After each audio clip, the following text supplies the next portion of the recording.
Vemos a padres que en determinado momento fueron muy temerosos de Dios, se metieron, amén, en la presencia del Señor, hicieron grandes altares, fabricaron diferentes métodos o medios para estar conectados más cerca del Señor, tuvieron encuentros personales con Dios. Vemos a padres que tuvieron una relación demasiado estrecha con el Señor, pero cuando analizamos la vida de esos hijos, de estos hombres, tristemente algunos de ellos nunca llegaron a tener una relación con el Señor. Algunos de esos ejemplos son Elí, quien fue un gran líder, un gran sacerdote del pueblo de Israel. Pero sus hijos habían cobrado mala fama, dice la Escritura, y Dios los había rechazado como los líderes en Israel.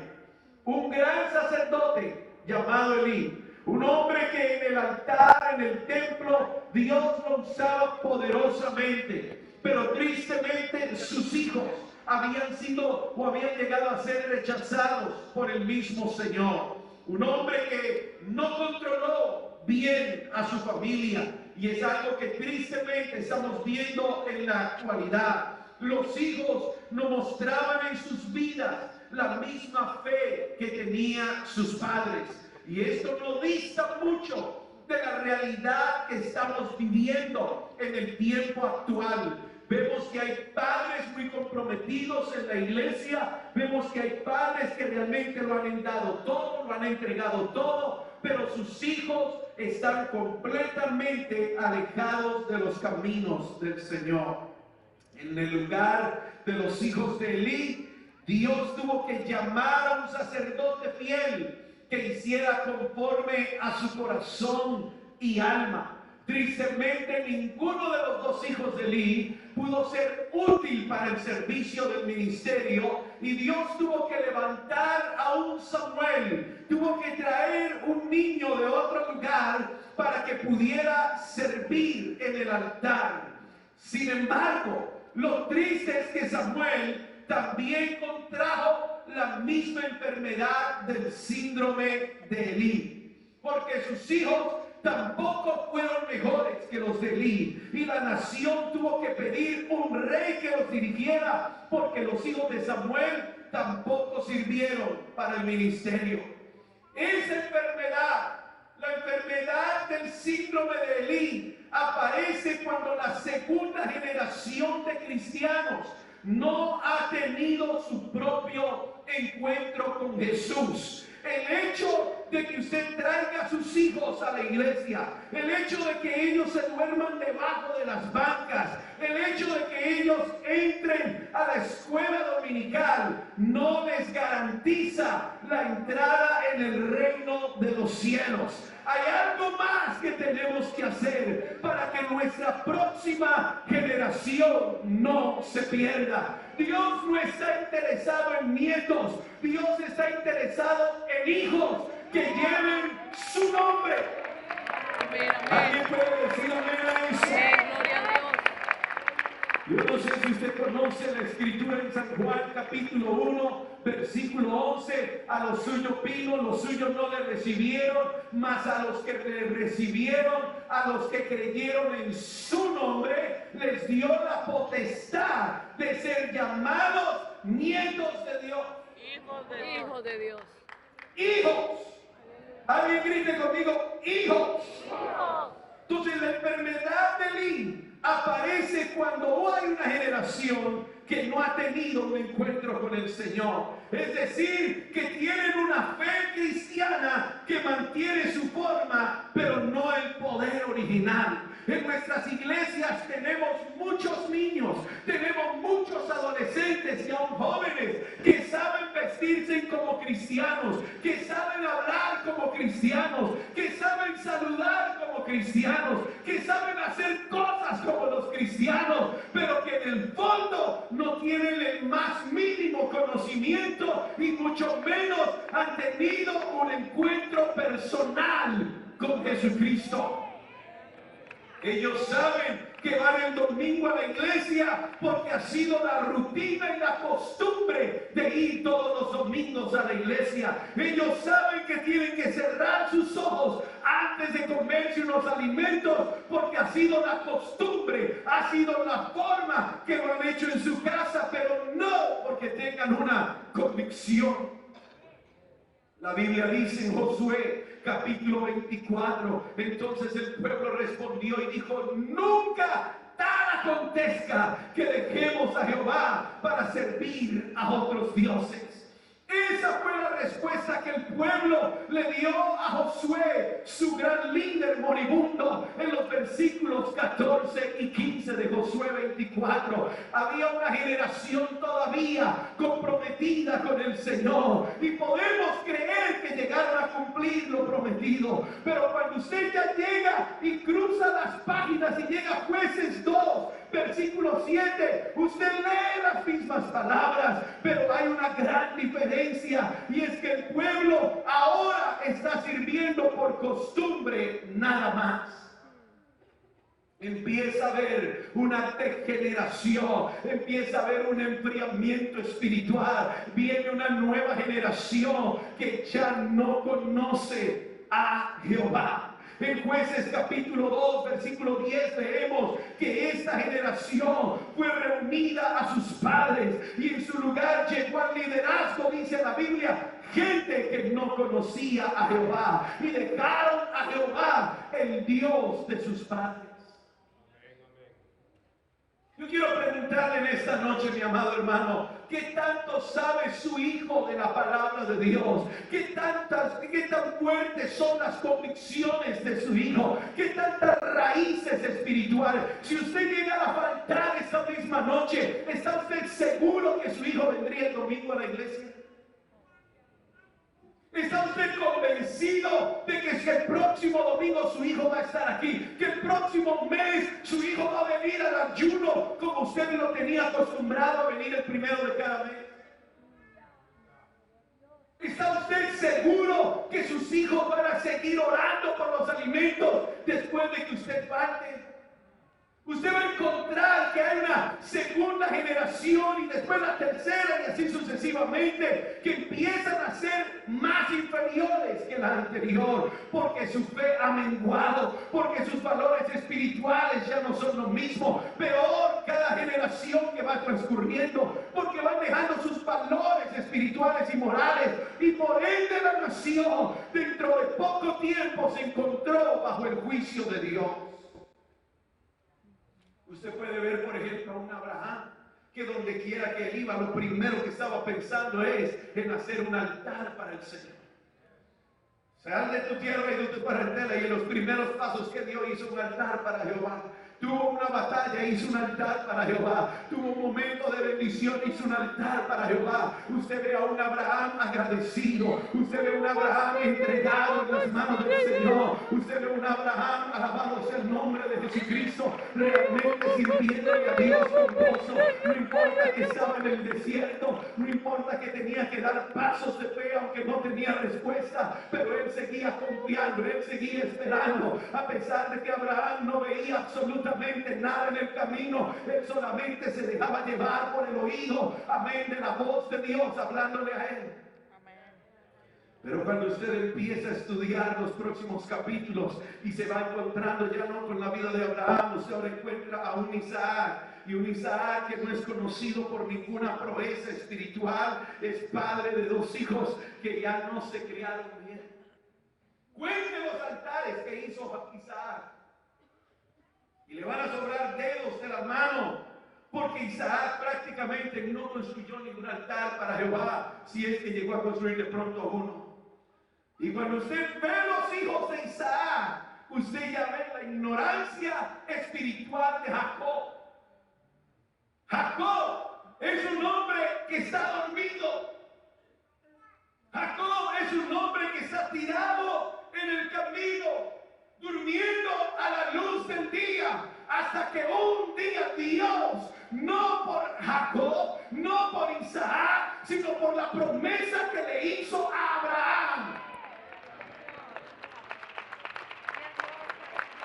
Es que tienen sueño, donde él ve ángeles que bajan y suben. Alabado sea el nombre de Jesucristo. Y dice que él veía como una escalera donde ángeles subían y bajaban, y era la gloria de Dios la que estaba allí. Y cuando él se despierta dice: cuán terrible es este lugar, y yo no lo sabía. Pero no es porque Dios tenga algo especialmente de agradecimiento porque Jacob lo haya estado buscando, sino porque Abraham tenía ya una promesa de parte de Dios.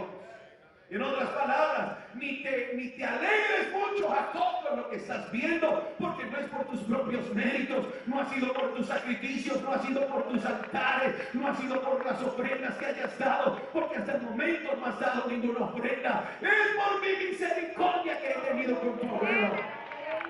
Gloria a Dios. Así hay jóvenes en nuestras iglesias que si son bendecidos no es porque tengan méritos delante de Dios, es porque han habido unos padres, es porque han habido unos abuelos que han orado, han ayunado y están intercediendo, pero que si ellos dejaran de orar, inmediatamente estos jóvenes pudieran caer delante del Señor.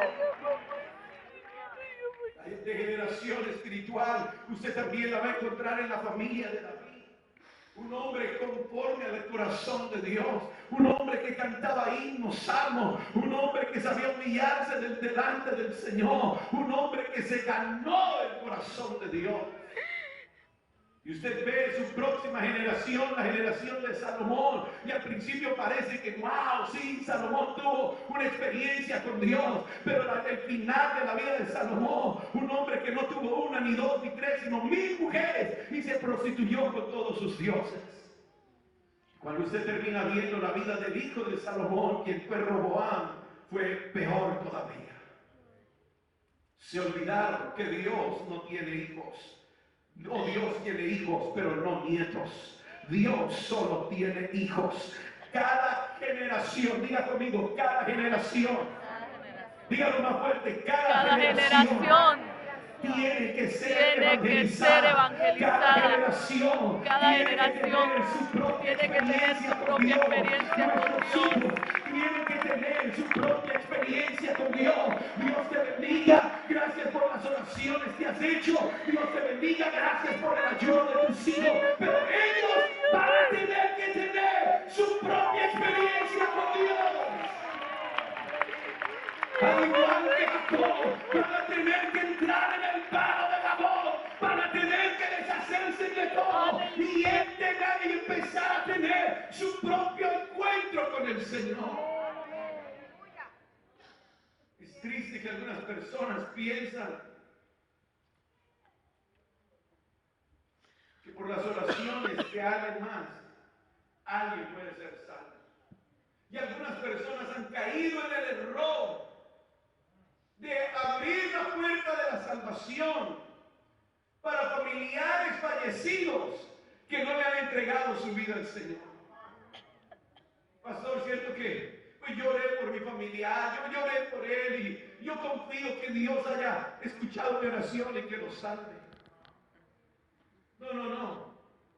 Si algo le llega a pasar a sus hijos, y ellos todavía no se han arrepentido, no se han bautizado en el nombre de Jesucristo para el perdón de pecados y no han sido llenos con el Espíritu Santo, usted no puede confiar en que ellos han sido salvos. Cada uno de nosotros, todos, absolutamente todos, tenemos que pasar por las aguas del bautismo. El nombre de Jesucristo es el único nombre bajo el cielo dado a los hombres en el cual podamos ser salvos. Los hijos no ven a Dios como el Señor de sus padres, lastimosamente. Tampoco ven el poder espiritual que la Biblia dice que deben tener sus padres.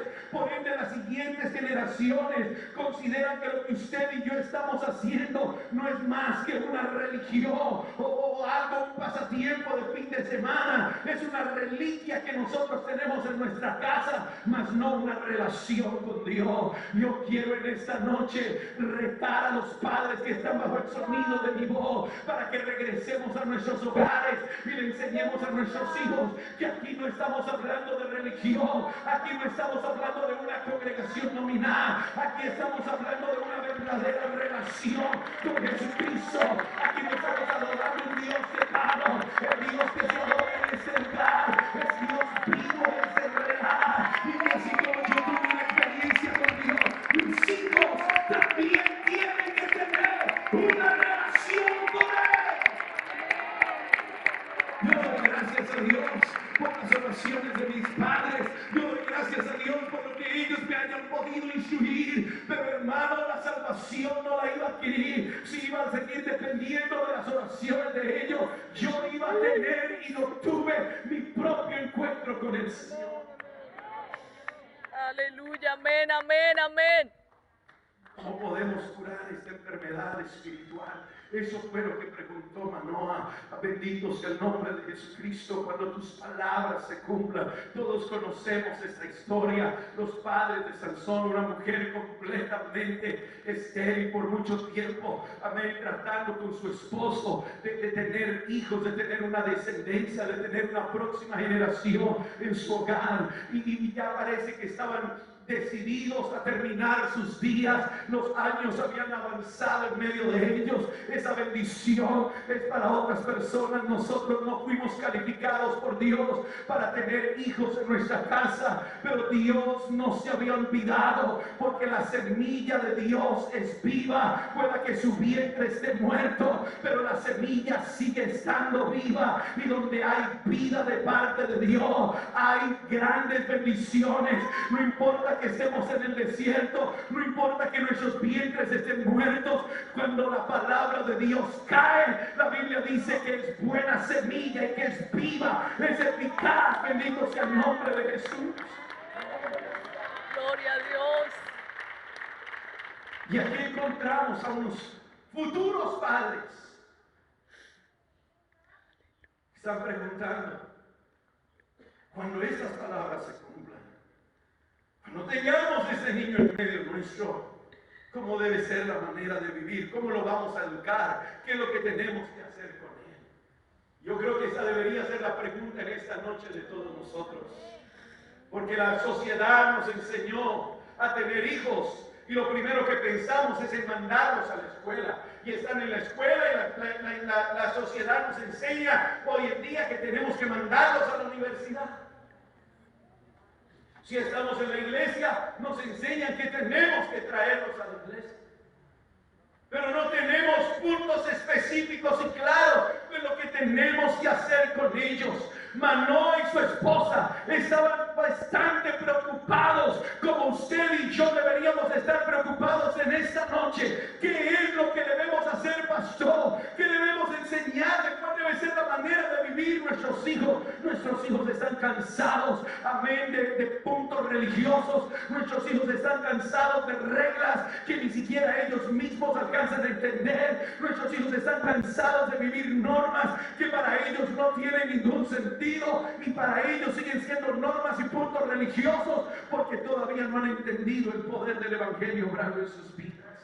Pero le puedo asegurar que cuando ellos se puedan tener esa relación personal con el Señor Jesucristo, cuando ellos tengan ese encuentro personal con Dios, cuando ellos se encuentren cara a cara con el Señor, se van a dar cuenta que no son normas, se van a dar cuenta que no son puntos religiosos, se dan cuenta que sin santidad es imposible agradarle a Dios.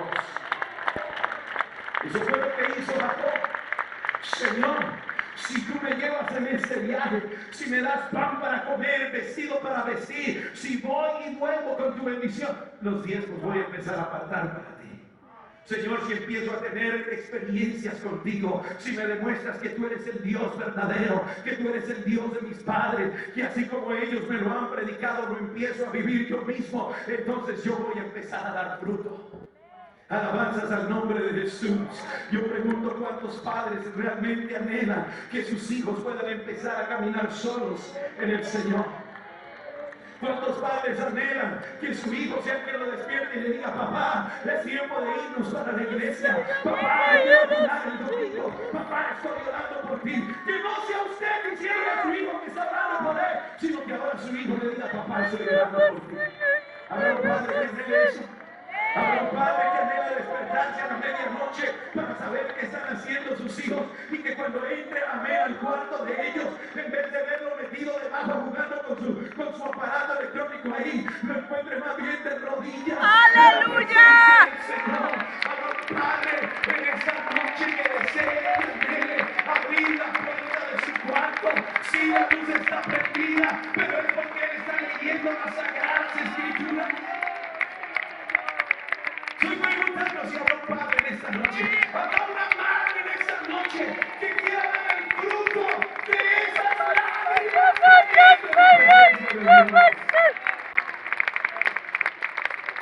Oh, yo no sé si usted lo cree, pero yo creo que ninguna de nuestras lágrimas se seca en tierra, sino que al contrario se convierte en un vapor que sube delante de la presencia de nuestro Dios. Había una Lea que lloraba y que gemía todo el tiempo porque su esposo no estaba ahí para ella. Había una Lea que añoraba tener hijos y Dios no le dio uno ni dos, le dio 4. Le dio un Rubén, le dio un Simeón, le dio un Leví, le dio un Judá. Y si usted conoce el nombre de ellos, y si usted conoce la genealogía de ellos, y si usted conoce la trayectoria de ellos, oh hermano, se va a dar cuenta que las lágrimas de Lea, lo único que provocaron fue que de un Judá saliera nuestro libertador. Mi amada hermana, cuando sus lágrimas caen en tierra, Señor, cumple tu propósito en mis hijos. Oh, yo siento la presencia del Señor en esta ciudad. Señor, cumple tu propósito en mis hijos. Señor, cumple tu propósito. ¿Alguien cree que Dios puede cumplir el propósito en la vida? Yo no quiero que mis hijos entren de panzazo al reino de los cielos. Yo no quiero que mis hijos digan, al fin me subí en el tren que era. No, yo quiero que mis hijos cumplan el propósito de Dios. Yo tengo planes, yo tengo metas, yo tengo propósitos para mis hijos, pero sobre todo yo sé que los planes de Dios, los propósitos de Dios para mis hijos son mayores. Jehová cumplirá no solamente su propósito en mí, pero también lo va a cumplir en ellos. Alguien dice amén a eso. Alguien anhela que Dios cumpla planes de sus hijos. Alguien quiere que Dios cumpla propósitos en la vida de sus hijos. Yo sé que usted está interesado en el cartón de arquitectura. Yo sé que usted está interesado en el cartón de contabilidad. Yo sé que usted está interesado en un cartón, amén, de medicina. Pero yo estoy interesado que mis hijos reciban al Señor. Amén.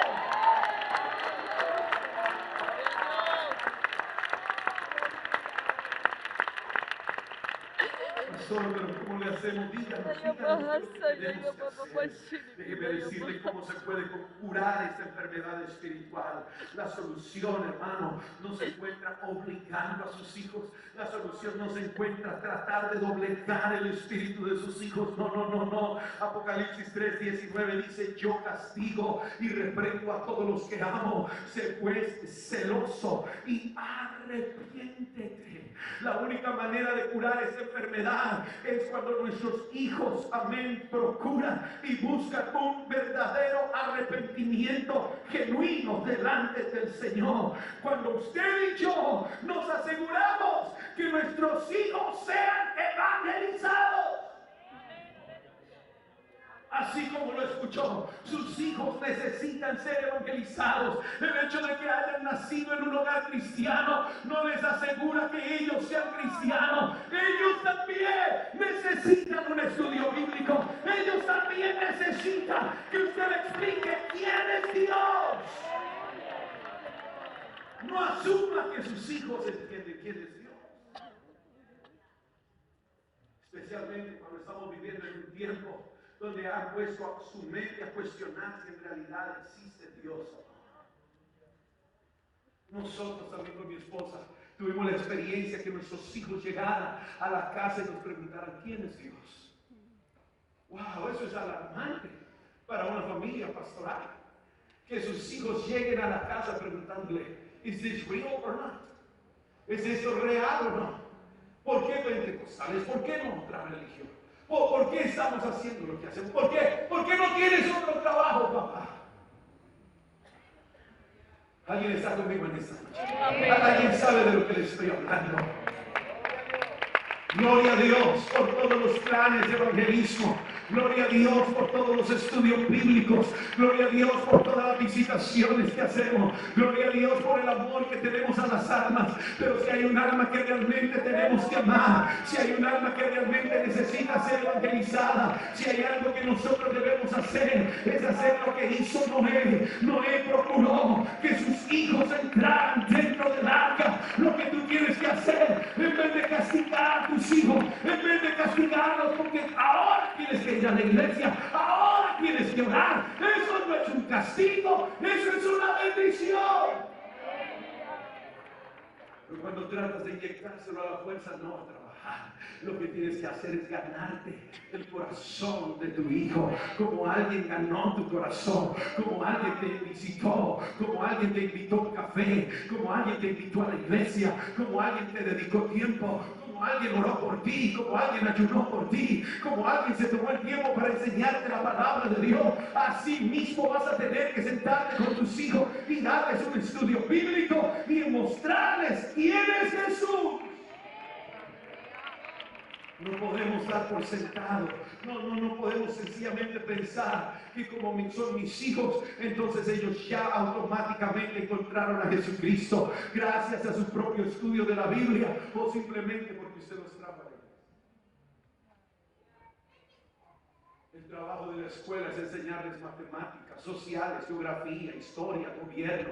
El trabajo de la escuela dominical es enseñarles David, Goliat, Samuel, Sansón y todos estos personajes y de una u otra manera tratar de inquietarlos con la palabra de Dios. Pero su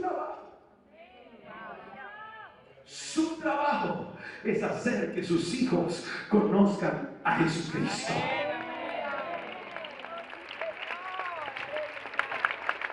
Yo sé que eso ya es mucho trabajo para algunos de ustedes, porque ustedes están muy ocupados y los entiendo, trabajando full time, part time, overtime. Yo sé que usted está muy ocupado viendo la novela, yo sé que usted está muy ocupado en las redes sociales, yo sé que usted está muy ocupado sirviendo en la iglesia, pero ¿de qué le sirve al hombre ganar al mundo entero si pierde su alma, si pierde su casa? Qué bueno que en esta noche haya alguien que se pare como Josué y diga: yo y mi casa.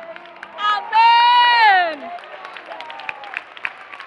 Yo sé que es un reto muy grande, yo sé que es una responsabilidad muy grande, pero cuando tú entres en la presencia de Dios, no te van a preguntar cuánto ganabas. En la presencia de Dios no te van a preguntar cuál fue el último título que tuviste en tu trabajo, no te van a preguntar por el cartón de diploma de tu hijo, te van a preguntar por la salvación de ellos. Dale gracias a Dios por esta noche. Dale gracias a Dios por el sentir de la escuela dominical. Dale gracias a Dios por la inquietud que está poniendo en nosotros en esta hora. No por mí. Dale gracias a Dios que está tocando la puerta de tu corazón y te está diciendo: todavía hay tiempo. Gana a tus hijos. Evangeliza a tus hijos. Llévalos a un altar. Cada padre de familia debe comprender la responsabilidad tan grande que tiene de que sus hijos sean alcanzados por el Señor. Hermano, Dios nos encomendó a nuestros hijos no para darles simplemente un techo, no para darles de comer y educarlos. Eso lo hace cualquier papá. Eso lo hace cualquier papá. Santo de Israel, santo. Techo, comida y vestido. Eso lo hace cualquier persona en el mundo. Pero el Señor nos ha delegado la responsabilidad de evangelizarlos. El Señor nos ha delegado la responsabilidad de instruirlos.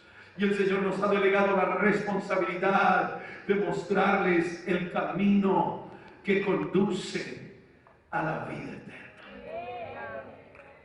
Alabado sea el nombre de Dios. Alabado sea el nombre de Jesús. Y si su hijo no puede llegar a donde está Jesús, usted va a llevar a Jesús a donde está su hijo.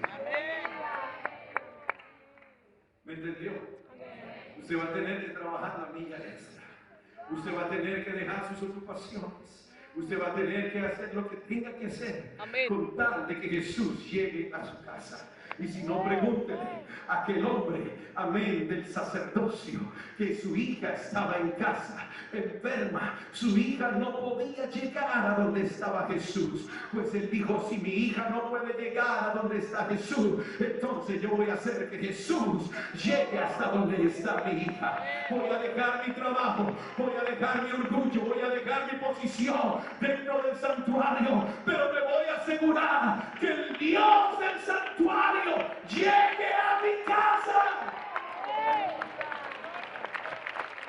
¿Alguien me está entendiendo en esta noche? ¿Alguien me está entendiendo en esta noche? Un hombre de mucha posición, un hombre de mucha alcurnia, un hombre con un estatus social, religioso y por qué no decirlo político. Pero dijo, mi hija se está muriendo. Y si ella no puede llegar, hermano, era una niña de 12 años. Era una niña que él hubiera podido cargar. Él tenía hombres bajo su cargo. Alguien hubiera podido inventarse una camilla para llevar a la niña hasta donde estaba Jesús. Pero él dijo, nadie la puede cargar. Ella no puede llegar por sus propios medios. Pues si ella no puede llegar a donde está Jesús, me voy a asegurar que Jesús llegue hasta mi casa. Alguien está aquí. Alguien está escuchando en esta hora. Usted conoce muy bien la historia. Si no la conoce, está en Marcos capítulo 5. Este hombre llegó hasta donde estaba Jesús y le dijo, Jesús, mi hija está muy enferma, necesito que llegues a casa en esta noche. Y Jesús decidió ir con este principal de la sinagoga. Empezó a caminar con él y en el camino hubo algo que detuvo la caminata. Jesús estaba cumpliendo con su trabajo. Jesús estaba cumpliendo con su ministerio. La gente le estaba apretando al maestro. Había una mujer que también necesitaba de Jesús. Y a pesar de que Jesús se detuvo en el camino, el corazón de este padre seguía insistiendo. Mi hija va a tener un encuentro personal con Jesucristo. Yo sé que el culto está demasiado bueno, yo sé que hay mucha bendición en la iglesia, pero por encima de toda bendición, por encima de toda la multitud, por encima de todos los compromisos de la iglesia, yo necesito que Jesús llegue a mi casa.